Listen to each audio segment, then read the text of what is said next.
ทุนการศึกษาสามเณร500 รูป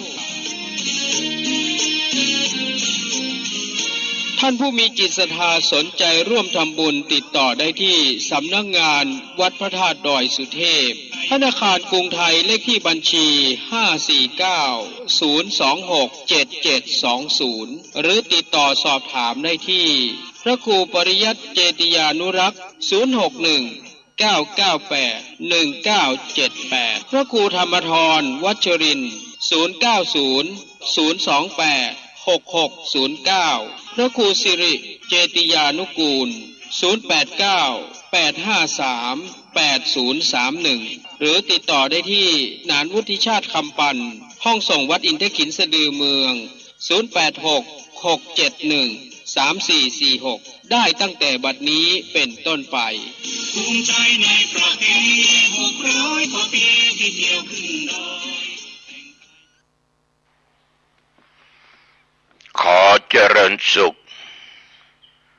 ศรัทธาสาธุชนญาติโยมท่านผู้ฟังทั้งหลายทุกท่านทุกคน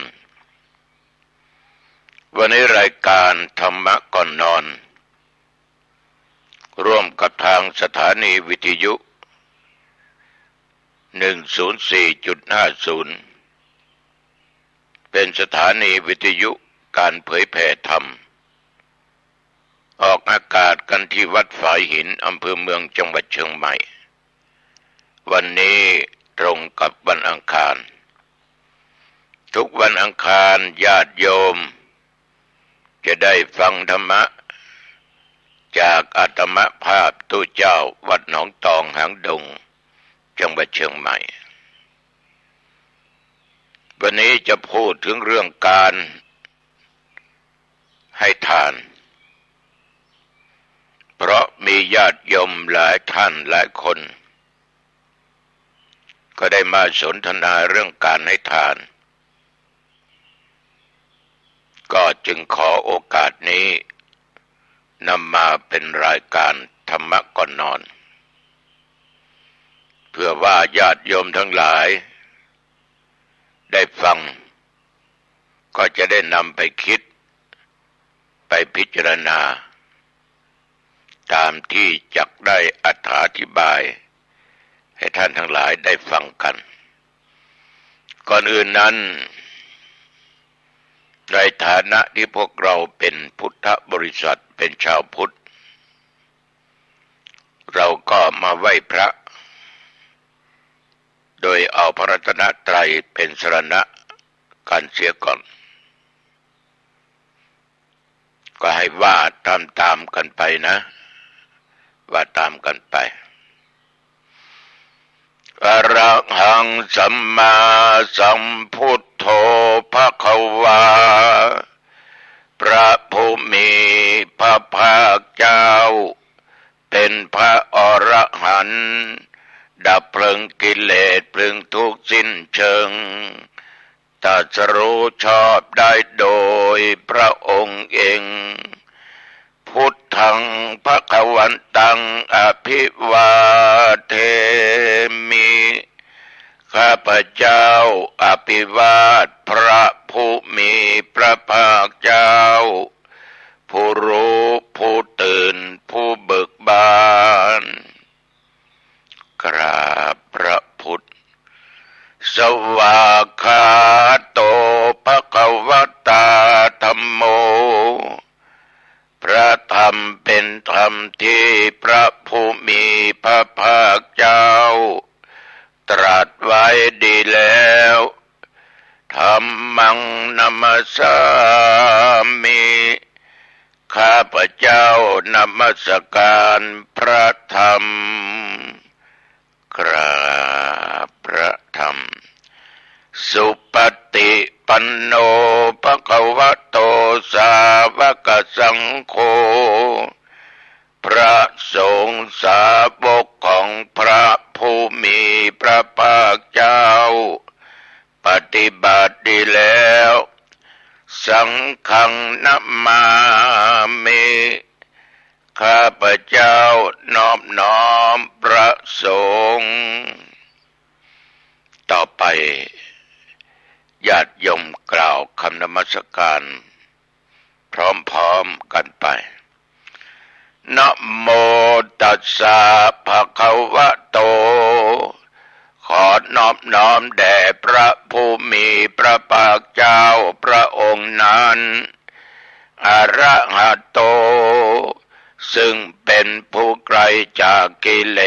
สสัมมาสัมพุทธัสสะตรัสรู้ชอบได้โดยพระองค์เองนะโมตัสสะภะคะวะโตขอนอบน้อมแด่พระผู้มีพระภาคเจ้าพระองค์นั้นอรหัตโตซึ่งเป็นผู้ไกลจากกิเลสสัมมาสัมพุทธัสสะ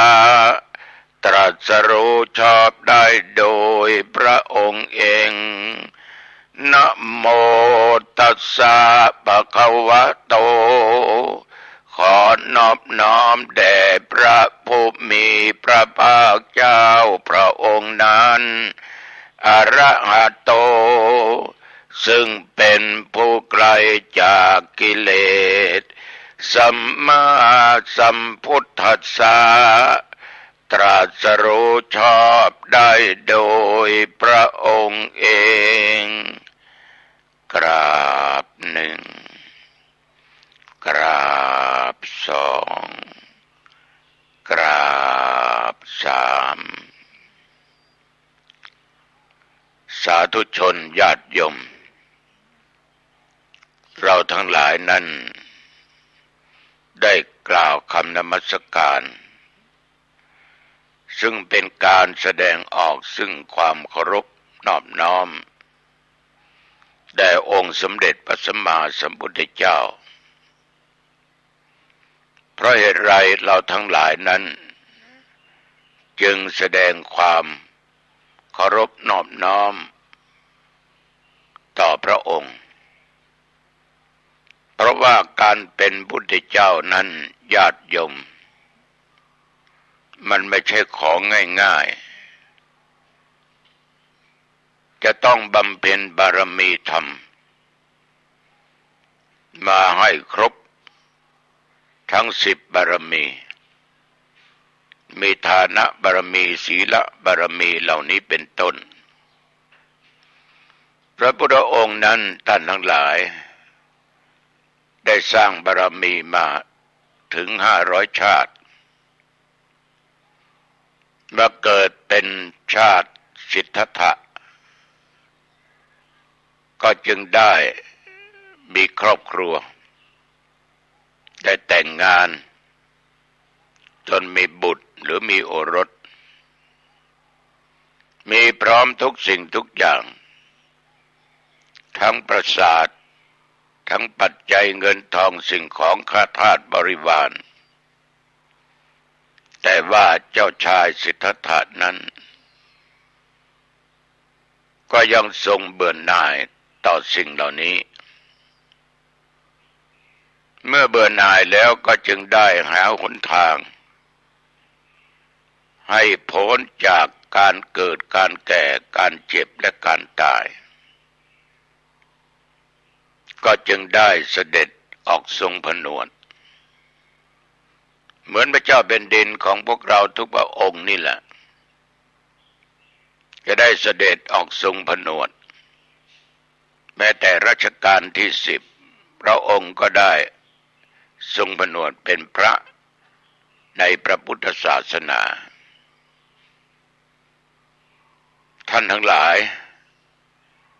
เมื่อเจ้าชายสิทธัตถะได้ออกบวชก็ได้บำเพ็ญเพียรเพื่อหาสิ่งที่พ้นจากความทุกข์ไม่ต้องมาเวียนว่ายตายเกิดในโลกนี้อีกต่อไปคือไม่ต้องแก่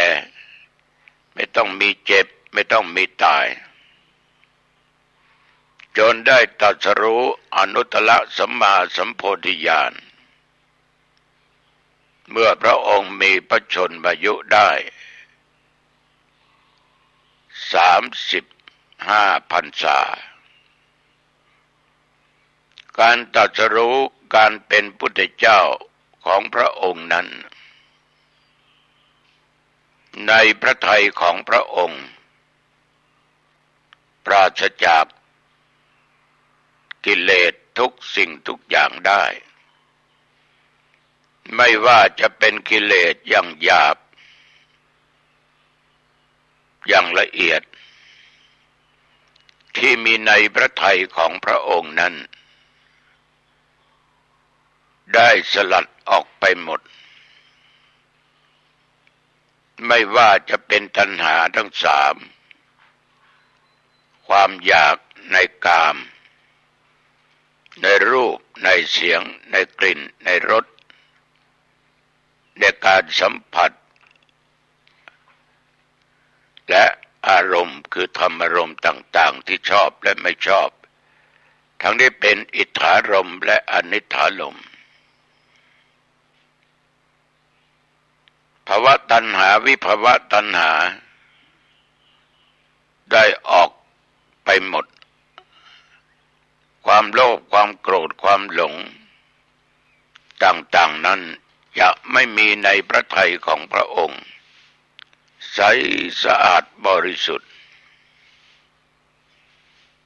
โยมทั้งหลายการตรัสรู้เป็นพุทธเจ้า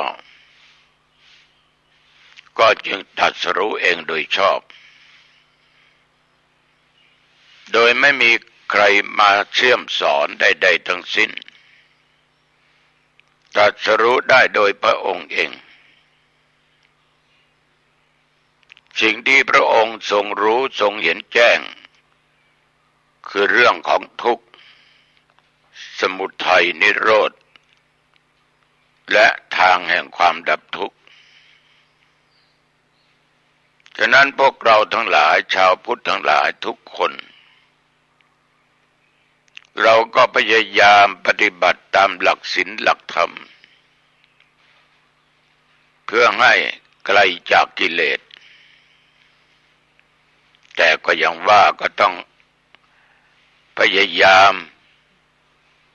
เหมือนพุทธองค์นั้นมีความพยายามความเพียรมาถึง500 ชาติไอ้เราได้กี่ชาติก็ไม่รู้นะฉะนั้นเพื่อเราจะกำจัดกิเลสต่างๆออกจากจิตใจได้นั้นต้องอาศัยเวลาหน่อยถามว่าลำบากไหมยากไหมมันก็ยากลำบากอยู่บ้างแต่ทุกอย่างเราก็มีแนวปฏิบัติที่พระพุทธเจ้าได้ทรงสอนไว้เหมือนญาติเหมือนโยมพระสงฆ์องค์เจ้าท่านปฏิบัติกันอยู่แต่บางท่านบางองค์ไปไม่รอดนะไปล่มกลางทางก็มี โยมบางด้านบางคนก็เช่นเดียวกันไปไม่รอดเพราะเหตุไรจึงไปไม่รอดคือบาปกรรมก็ดีเวรก็ดีกรรมก็ดีที่ตัวเองได้สร้างไว้นั้น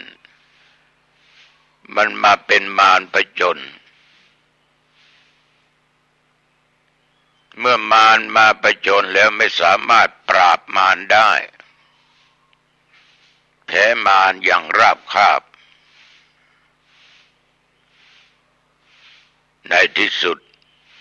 ก็จะต้องไปไม่รอดแต่พระพุทธเจ้าของพวกเรานั้นท่านไปรอดเพราะท่านได้อยู่ห่างไกลจากกิเลสทั้งหลายทั้งปวงเราทุกคนจึงนอบน้อมพระพุทธองค์ผู้ไกลจากกิเลสผู้ตรัสรู้ชอบได้โดยพระองค์เองเราทุกคนก็ยึดมั่นในพระรัตนตรัย คือแก้วสามประการไตรคือสามรัตนะคือแก้วไม่มีแก้วใดๆในโลกเพชรนิลจินดาแก้วแหวนเงินทองไม่สามารถจะมาเทียบเท่ากับแก้วสามประการถ้าพูดกับคนขี้เหล้าก็จะบอกว่าสู้แก้วผมไม่ได้เช้าก็แก้วกลางวันก็แก้วตกเย็นก็แก้วกลางคืนก็แก้วยอมแพ้แต่แก้วในที่นี้จะเกิดขึ้นในด้านจิตใจของมนุษย์ของโยมทั้งหลายของเราทั้งหลายนั้นต้องเป็นบุคคลที่มีศรัทธามีภาษาทะมีความเชื่อมีความเลื่อมใสเป็นผู้รู้อย่างแจ่มแจ้งว่าพระพุทธก็ดีพระธรรมก็ดีพระสงฆ์ก็ดีนั้นเป็นแก้วจริงๆไม่ใช่แก้วปลอมฉะนั้นเราจึงยึดเป็นพระรัตนตรัยเวลาไหว้พระก็บอกอยู่แล้วว่าพระพุทธเจ้านั้นท่านเป็นพระอรหันต์ดับเพลิงกิเลสเพลิงทุกข์สิ้นเชิงตรัสรู้ชอบได้โดยพระองค์เองดังที่กล่าวเราทุกคนต่างก็อภิวาทกราบไหว้บูชาพระพุทธเจ้าซึ่งแปลว่าผู้รู้ผู้ตื่นผู้เบิกบานแม้แต่พระธรรมอันเป็นคำสอนของพระพุทธองค์พระพุทธองค์นั้นญาติโยมมีพระธรรมตรัสไว้ให้แก่พวกเราคือเป็นคำสอนของพระพุทธเจ้าพระพุทธองค์สอนให้พวกเราทั้งหลายละความชั่วทำความดีทำจิตใจให้หมดจดใสสะอาดปราศจากซึ่งกิเลสทั้งหลายบุคคลทั่วไปไม่ว่าหญิงและชายเมื่อรู้ว่าพุทธเจ้านั้นท่านเป็นพระอรหันต์ไม่มีกิเลสไม่มีอะไรแล้วก็มีธรรมะได้สั่งได้สอนได้บอกได้ชี้แนะนำให้พ้นจากความทุกข์ให้พ้นจากโลกนี้โดยไม่ต้องมาเวียนว่ายตายเกิดคนทั้งหลายเริ่มใสในพระธรรมวินัยจึงเข้ามาบวชแล้วศึกษาร่ำเรียนแล้วปฏิบัติตามฉะนั้นที่เรารู้ธรรมะเรารู้ผิดรู้ชอบรู้บาปรู้บุญรู้คุณรู้โทษ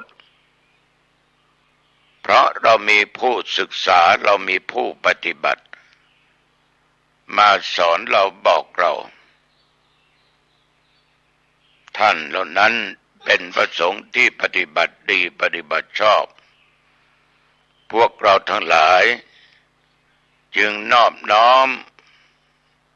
กราบไหว้สักการะบูชาในพระสงฆ์ท่านเหล่านั้นท่านทั้งหลายวันนี้อาตมภาพก็ได้นำท่านทั้งหลายนั้น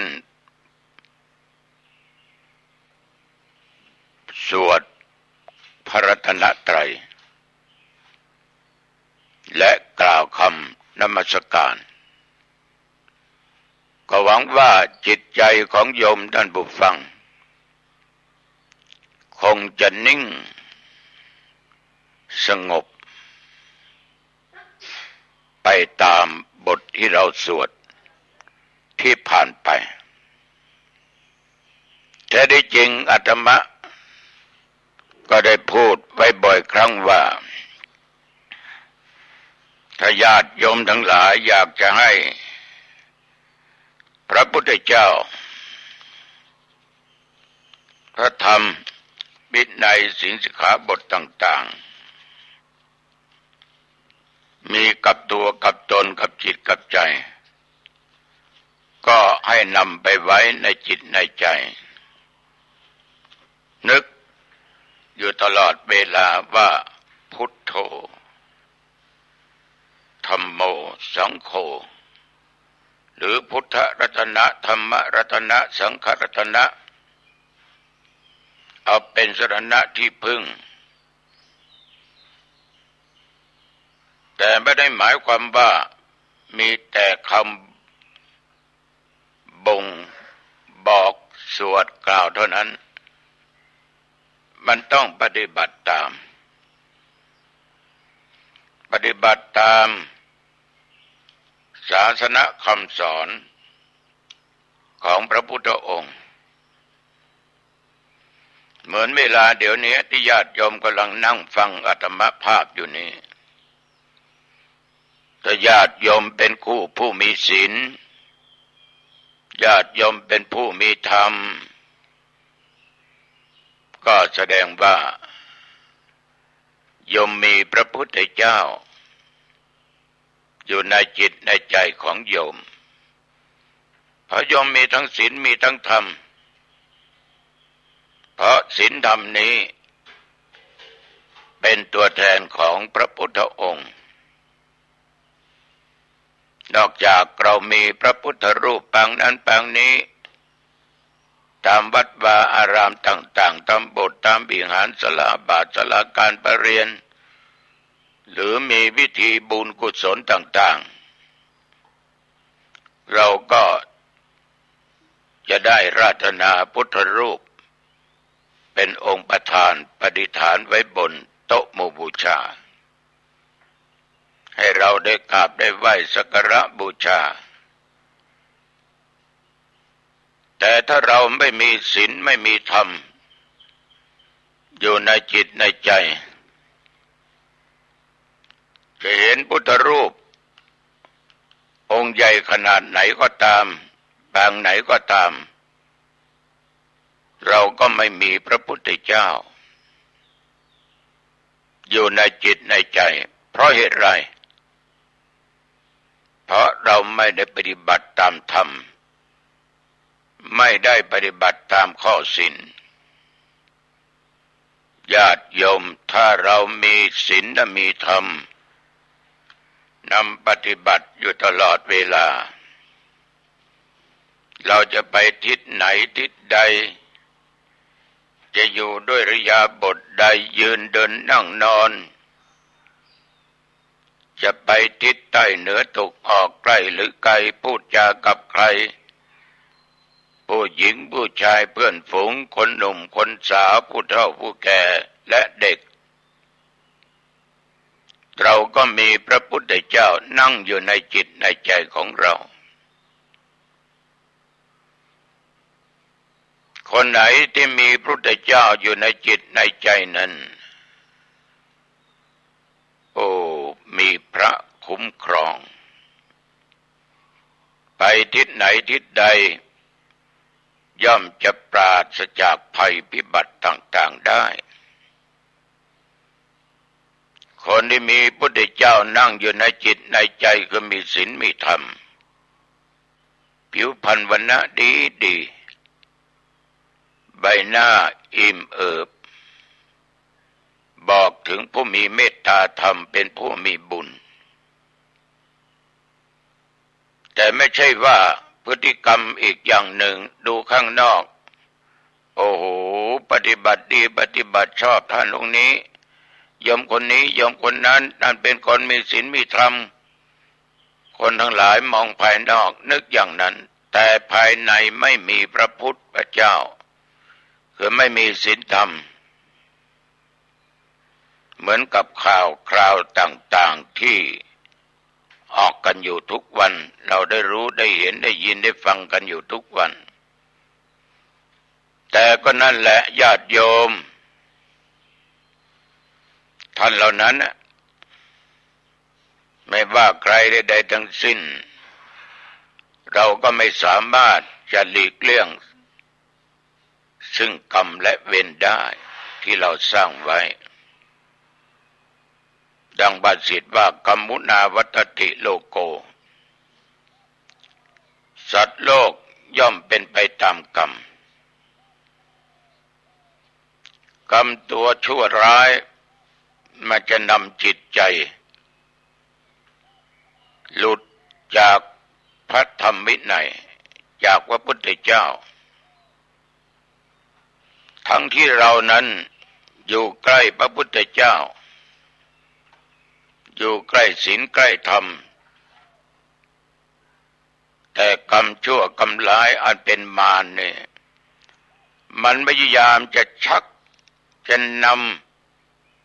ำลากเราออกจากพระพุทธเจ้าจากศีลจากธรรมคือกรรมตามสนองเวรที่สร้างมาตามสนองเลยอยู่ห่างไกลพระพุทธเจ้าก็คืออยู่ห่างไกลเรื่องศีลเรื่องธรรมฉะนั้นญาติโยมต้องระมัดระวังต้องมีสติสัมปชัญญะต้องมีตัวปัญญาควบคุมอย่าให้สิ่งเหล่านี้มากระชากตัวเรานั้นห่างจากพระพุทธเจ้าคือห่างจากพระธรรมอันเป็นคำสอนและจากศีลอันเป็นข้อบัญญัติข้อห้ามก็มีอย่างเดียวที่สามารถจะกำจัดสิ่งเหล่านี้ได้ก็คือศีลธรรมแม้แต่การทำบุญให้ทานทุกวันนี้ญาติโยมก็เป็นการชำระซึ่งกิเลสทั้งหลายชำระกิเลสทั้งหลายโยมบางคนมีทรัพย์สมบัติมีปัจจัยเงินทองมีที่มีอะไรจิปาถะมากมายก่ายกองมันก็เป็นต้นบุญของโยมที่สร้างไว้ในอดีตชาติพระโยมได้ฝังไว้คือการทำบุญให้ทานทานเนี่ยญาติโยมสามารถกำจัดตัวกิเลสคือความตนีขี้เหนียวได้ญาติโยมบางท่านบางคนตนีขี้เหนียวจะให้แต่ละทีนั้นก็แสนที่จะลำบากให้ดีหรือไม่ให้ดีให้ดีหรือไม่ให้ดีบริจาคดีไหมหรือไม่บริจาคเอาเข้าจะให้ทานไปก็กลัวหมดก็เพราะเราไปทำมันหมดมันก็หมดการทำบุญให้ทานถ้ามีสติมีปัญญานั้นรู้วิธีการให้มันก็ไม่หมดแต่ถ้าไม่รู้วิธีในการให้เหมือนญาติโยมบางคนนี่ทำบุญหวังจะไปเกิดบนสวรรค์เลยใจถึงนิพพานเลยมีอะไรก็เอาออกไปให้ทานออกไปบริจาคหมดจนหมดเนื้อหมดตัวอย่างนี้ก็ใช้ไม่ได้เรียกว่ามีแล้วใช้ไม่เป็นมีคุณโยมคนหนึ่งมีครอบครัวค้าขายเกี่ยวกับเครื่องไฟฟ้ามีโทรทัศน์มีวิทยุมีเครื่องเสียงมีจิปาถะหลายอย่างหลายประการแต่โยมผู้หญิงนี้จิตใจนั่นญาติโยมอยากจะไปถึงสวรรค์อยากจะให้ถึงนิพพานเร็ว ไปฟังพระอาจารย์พูดบอกว่านรกขุมนั้นเป็นอย่างนั้นเป็นอย่างนี้ฟังแล้วน่ากลัวเล่าถึงสวรรค์ชั้นนั้นชั้นนี้มีนางฟ้ามีเทวบุตรมีผู้เป็นใหญ่อยู่ในสวรรค์แต่ละชั้นนิพพานเป็นอย่างนั้นอย่างนี้โอ้หลงขายของได้เงินได้เท่าไหร่ก็ยกไปถวายทานหมดจนในที่สุดครอบครัวก็เดือดร้อนสามีขายของภรรยากวาดไปทำบุญหมดเดือดร้อนเพราะติดหนี้ติดสินเขาต้องกู้ยืมเงินเขามาลงทุนในที่สุดไม่มีอะไรสองสามีภรรยาเลยอยู่ด้วยกันไม่ได้ต้องหย่าต้องร้างกันไปเพราะอะไรโยมเพราะโยมทำอะไรขาดสติและปัญญาเราต้องทำไปตามฐานะตามอัตภาพให้ความสุขแก่คนอื่นและตัวเองไม่ต้องเดือดร้อนต้องรู้จักว่าควรทำอย่างไรปฏิบัติอย่างไรนี่จึงขอฝากไว้กับญาติกับโยมมีโยมผู้หนึ่งนั้นท่านมีทรัพย์สมบัติมากแต่ก่อนก็ไม่มีแต่ด้วยความขยันขันแข็งของคุณโยมเป็นคู่สร้างคู่สมกับบารมีของภรรยาช่วยกันสร้างฐานะขึ้นมาจนมีเงินมีทองมีข้าวของสมบัติก็เรียกว่าอยู่อย่างสบายแต่เวลาท่านให้ทานนี่ท่านมองเอาทั้งเหตุและทั้งผลท่านจะทำบุญสัก1 ล้าน2 ล้าน3 ล้านท่านก็ไม่หมดไม่เดือดร้อนเพราะเงินทองของท่านของท่านยังมีมูลค่าเป็นหลายร้อยล้านเป็นพันล้าน4-5 ล้านก็ไม่กระทบกระเทือนท่านก็ฉลาดมีสติมีปัญญาในการทำบุญแต่ก็ยังว่านะญาติโยมนะคนเรานี้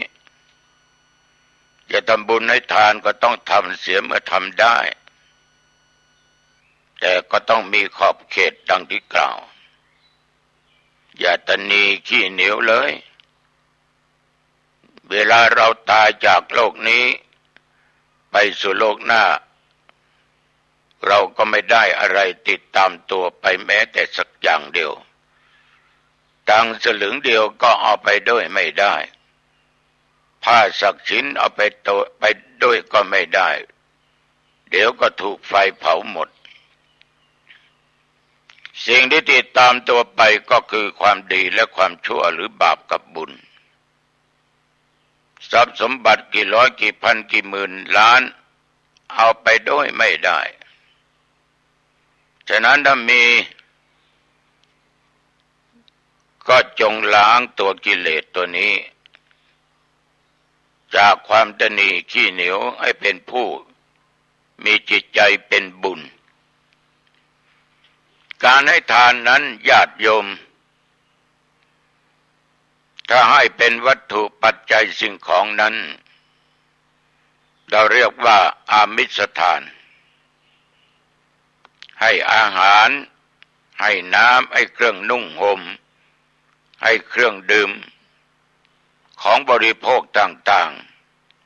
ๆให้ยานพาหนะให้รถให้ปัจจัยให้ค่ายานพาหนะให้ดอกไม้เป็นเครื่องสักการะบูชาต่างๆให้ของหอมเช่นว่าธูปเทียนบูชาพระเครื่องรูปไล้นี่หมายถึงเครื่องสุขภัณฑ์สำหรับชำระร่างกายสบู่ก็ดีอะไรก็ตามยาสีฟันให้ที่นอนอันควรแก่สมณะ ที่นอนหมอนมุ้งเหล่านี้เป็นต้นให้ที่อยู่ที่อาศัยมีกุฏิเสนาสนะเครื่องสำหรับเสนาสนะเช่นเตียงตั้งตู้โต๊ะเก้าอี้เป็นต้นตลอดจนการให้ไฟฟ้าแสงเทียนแสงไฟตะเกียงน้ำมันและโยมบางคนก็ให้ไฟฟ้าเป็นทานนี่ก็เป็นวัตถุทานทั้งนั้นยังมีอีกมาก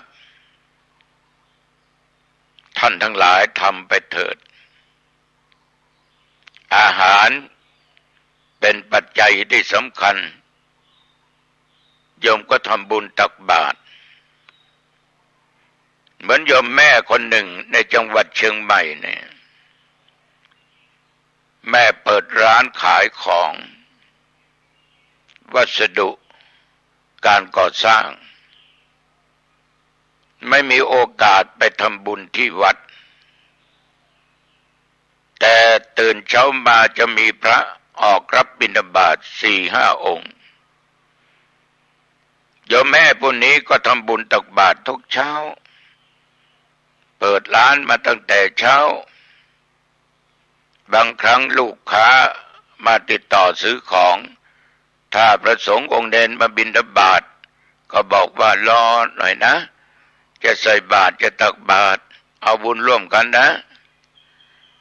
แม่ตักบาตรอยู่เป็นอาจินตลอดในชีวิตการค้าการขายก็รุ่งเรืองยิ่งให้ก็ยิ่งได้แต่อยู่ต่อมาสามีก็จากไปลูก1 คนก็จากไปแม่มีทรัพย์สมบัติมีเงินมีทองมีปัจจัยมีที่ดินขายได้หลายร้อยล้านบาทไม่ว่าตึกแถวอะไรก็ตามขายหมดได้เงินมาหลายร้อยล้านบาทฝากธนาคารในสมัยก่อนโน้นมัน12%ต่อปี1 ล้านมันได้เท่าไหร่ถ้า100 ล้านมันได้เท่าไหร่200 ล้านได้เท่าไหร่1 ล้านได้120,000แล้วถ้ามัน10 ล้านก็ได้1,200,000มันทวีมากขึ้นมากขึ้นแม่ก็ปฏิบัติตามศีลตามธรรมทำบุญให้ทานรักษาศีลตลอดในชีวิตสร้างโรงพยาบาลสร้างโรงเรียนสร้างวัดสร้างศาลาสร้างโบสถ์สร้างวิหารพระธาตุเจดีย์ที่วัดนั้นวัดนี้ดูใบหน้าของแม่แล้วอิ่มเอิบมากไปด้วยบุญแต่แม่ก็จากไปทรัพย์สมบัติทุกอย่างนั้นไม่สามารถเอาติดตัวไปได้นอกจากผลบุญอันการให้ทานการบริจาคจะต้องติดตามโยมแม่ไปตลอดท่านทั้งหลายทรัพย์สมบัติที่เหลือนั้นก็ตกเป็นของหลานของเหลนพอลูกก็ไม่มีแล้วตายไปแล้วในที่สุดคนสืบก็เอาไปใช้ในทางที่ไม่ถูกต้องก็หมดได้ฉะนั้นมีชีวิตอยู่ถ้ามีโภคทรัพย์สมบัติเป็นวัตถุสมบัติต่างๆโยมต้องตัดสินใจตัดความตนีขี้เหนียวออกไปบ้างทำบ้างที่เรามีอยู่ทุกวันนี้ได้มีกินมีใช้มีข้าวมีของมีปัจจัยเงินทองทำอะไรก็เป็นเงินเป็นทองได้มา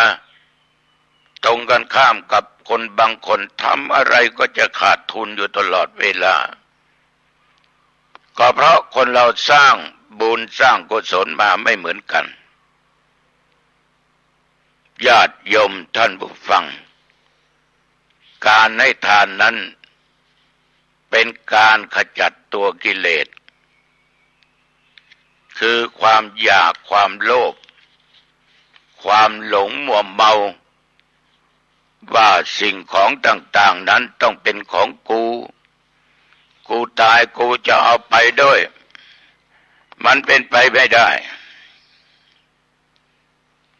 ทีนี้การถวายทานนั้นมันมีอยู่สองอย่างหนึ่งทานโดยเจาะจงเรียกว่าปาติปุคลิกทานเหมือนญาติเหมือนโยมบางท่านบางคนอันนี้ก็ขอทำบุญกับท่านพระครูอาทรวิสุทธิคุณหรือครูบาบุญทันวัดหนองตองนี่เจาะจงจะทานให้สมณเณรรูปนั้นรูปนี้ชื่อนั้นชื่อนี้นี่เจาะจงอีกอย่างหนึ่งทานโดยไม่เจาะจงบุคคลถวายให้ทานใครก็ได้พระองค์ไหนเน้นองค์ใดก็ได้เราเรียกว่าสังฆทานไม่เจาะจงแก่ภิกษุสมณเณรรูปใดรูปหนึ่งมอบเป็นของกลางยังยมไปถวายพระป่ากฐินทำบุญนั่นทำบุญนี้ไม่ได้เจาะจงแก่ภิกษุสมณเณรองค์นั้นองค์นี้เป็นของกลางเป็นของสงฆ์เอาไว้สร้างเสนาสนะปฏิสังขรณ์เสนาสนะภายในวัดนั้นๆหรือสร้างนั่นสร้างนี้แล้วแต่ที่เขากำหนดไว้เหมือนไม่กี่วันนี้ธรรมาภาพประกาศว่าทางโรงพยาบาลต้องการเครื่องมือการแพทย์ช่วยหายใจแก่ผู้ป่วยราคาสูงหน่อยญาติโยมต่างก็ช่วยกันบริจาคตั้งแต่20 40 60 100 200เป็นพันเป็นหมื่นก็มีอาตมาก็จะรวบรวมปัจจัยเหล่านี้มอบแก่ทางโรงพยาบาลไปจัดหามาอย่างเครื่องช่วยหายใจจะได้ประชุมคณะสงฆ์ว่าเราจะทอดผ้าป่าเพราะเราต้องการปัจจัยใช้ในสิ่งที่เป็นสาธารณประโยชน์ช่วยเหลือชีวิตมนุษย์เพื่อนร่วมโลกร่วมทุกข์ร่วมยากร่วมสุขด้วยกันมาเวลาเจ็บไข้ได้ป่วยจะได้ช่วยให้มีชีวิตสืบต่อไปมันไม่ตายหรือหลวงพ่อตายถึงเวลามันก็ตายนะแต่ว่ามันไม่ถึงเวลาตายนั่นน่ะมันน่าจะอยู่ได้เครื่องช่วยหายใจนี่ช่วยได้ก็บอกไปกองละ 8,000 บาทต้องการหลายร้อยกองก็ประชุมคณะสงฆ์ไปอันนี้ก็ไม่ได้เจาะจงไม่ได้เป็นของพระครูอาทรวิสุทธิคุณเป็นของทุกๆคนทั้งพระสงฆ์องค์เด่นทั้งญาติทั้งโยมเมื่อเราป่วยเราเจ็บไปรักษาตัวโรงพยาบาลเราก็อาจจะได้ใช้ก็ได้แต่ทุกคนไม่ปรารถนาหรอกนะฉะนั้นญาติโยมการทำบุญในทานนั้นจะเป็นส่วนตัวคือเจาะจงเป็นสังฆทานไม่ได้เจาะจงถามว่าอย่างไหนได้บุญก็คงได้บุญเท่าเหมือนกันนั่นแหละนะเฉลี่ยแล้วได้บุญเหมือนกันการถวายทานนั้นมีตามการตามเวลาหรือการนั้นควรถวายสิ่งนั้นเช่นว่ากฐินเหล่านี้เป็นต้นการถวายผ้ากฐินนั้นญาติโยมออกพรรษาไปแรม1 ค่ำถึงเดือน12หรือเดือนยี่ของเมืองเหนือเราขึ้น15 ค่ำเป็นระยะเวลา1 เดือนเนี่ยเป็นการที่พวกเราชาวพุทธทั้งหลายปฏิบัติกันมาคือการให้ผ้ากฐินเป็นทานนะ อันนี้มีเวลา1 เดือนอาหารของเขียวของฉันก็ตั้งแต่เช้าจดเที่ยงถวายอาหารเพลแก่พระสงฆ์องค์เด่นเหล่านี้เป็นต้น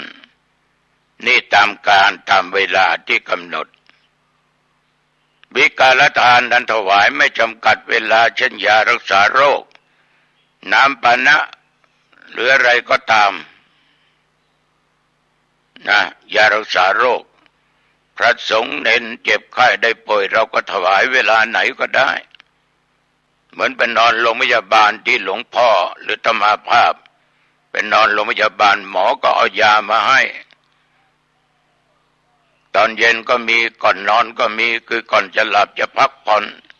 ก็มียามาให้ฉันให้ทานท่านทั้งหลายเรื่องการให้ทานนั้นพวกเราชาวพุทธได้รู้ได้ปฏิบัติกันมาการให้ทานเป็นการสร้างบารมีสร้างบุญสร้างกุศลให้บังเกิดขึ้นเหมือนกับเป็นการปลูกไว้ซึ่งวันข้างหน้าชาติหน้าเราจะได้รับอานิสงส์โยมอาจจะไม่เชื่อนะแต่ว่ามันได้อานิสงส์เราทำไว้อย่างใดอานิสงส์ก็เกิดอย่างนั้นมีคำหนึ่งที่พวกเราเคยพูดเสมอว่าจอกปอกก็ป้อจ้อวอก็ควักก็หมายความว่าคนที่มีทรัพย์สมบัติมีเงินมีทองมีอะไรแล้วจะค้าขายอะไรก็ได้กำไรจะสร้างอะไรขึ้นมาขายก็ได้กำไรทั้งที่มีอยู่แล้วแต่คนทุกข์ยากอับจนหาเช้ากินค่ำจะทำอะไรก็ไม่ค่อยได้พูดอย่างบางคนนี่รวยแล้วมีทุกอย่างซื้อลอตเตอรี่ดันมาถูกรางวัลที่1ไอ้เราก็อยากได้เพราะเราไม่มีดันไม่ถูกมันก็แปลกดีนี่แหละคือบุญกุศลที่เราสร้างมาไม่เท่าเทียมกันตัวเจ้าจึงขอฝากไว้กับญาติกับโยมท่านทั้งหลายจงสร้างแต่บุญแต่กุศลนะสร้างไว้เดี๋ยวทุกสิ่งทุกอย่างนั้นมันจะไม่สูญเปล่าเราจะได้รับทั้งชาตินี้และชาติหน้าต่อไปบรรยายมาพอสมควรแก่เวลาโยมเข้าบ้านปิดประตูบ้านนะปิดดีๆหน่อยขึ้นบนบ้านปิดประตูบันไดหน้าต่างให้เรียบร้อยเก็บทรัพย์สินที่มีค่าไว้ให้ดีอันไหนที่ต้องใช้พรุ่งนี้ไว้ที่ตาเรามองเห็นจะไม่ได้เดือดร้อนกับใครที่มันเห็นง่ายแล้วก็สามารถเอาไปใช้ได้ง่ายทานข้าวก็ทานจะทานของหวานก็ทานแล้วก็อาบน้ำแปรงฟันเสร็จเรียบร้อยก็นุ่งห่มผ้าสีไหนสีใดชุดใดที่โยมชอบจงใส่ชุดนั้นเข้าห้องพระเข้าห้องนอนไหว้พระสวดมนต์กราบพระ5 หนคือพระพุทธเจ้าพระธรรมเจ้าพระสังฆเจ้ากราบพระในบ้านคือพระบิดามารดากราบพระคือครูบาอาจารย์พระอุปัชฌาย์แล้วก็สวดมนต์ก่อนนะก่อนที่จะนั่งสมาธิก็เอาบทพุทธคุณธรรมคุณสังฆคุณแล้วคุณโยมก็นั่งสมาธิจะนอนก็ได้นั่งเก้าอี้ก็ได้จะนอนบนเตียงก็ได้สุดแล้วแต่ไม่ต้องกำหนดเวลาจะได้กี่วินาทีกี่นาทีก็ได้จบแล้วก็แผ่เมตตาแก่สรรพสัตว์แก่สัตว์โลกทั้งหลายอันเป็นเพื่อนร่วมโลกร่วมชีวิตด้วยกันมาแผ่เมตตาแก่เจ้ากรรมนายเวรเทพบุตรเทวดาเทพาอารักษ์ ที่คอยดูแลปกป้องคุ้มครองรักษาเราแผ่เมตตาให้แก่ผู้มีพระคุณครูบาอาจารย์ตลอดจนปู่ย่าตายายบิดามารดาเพื่อนพ้องพี่น้องด้วยกันสามีภรรยาแผ่เมตตาแก่เจ้ากรรมนายเวรแล้วอย่าลืมแผ่เมตตาแก่ตัวเองข้าพเจ้าเกิดมาชาติไหนชาติใดอันว่าความทุกข์ความยากความอดความอยากจงอย่าได้เกิดมีแก่ข้าพเจ้าและโยมก็หลับเป็นสุขหลับสบายตื่นเช้ามาก็สบายจิตสบายใจใบหน้าอิ่มเอิบไปด้วยบุญวันนี้พูดไปมาเวลาพอสมควรอายุวันโนสุขังพ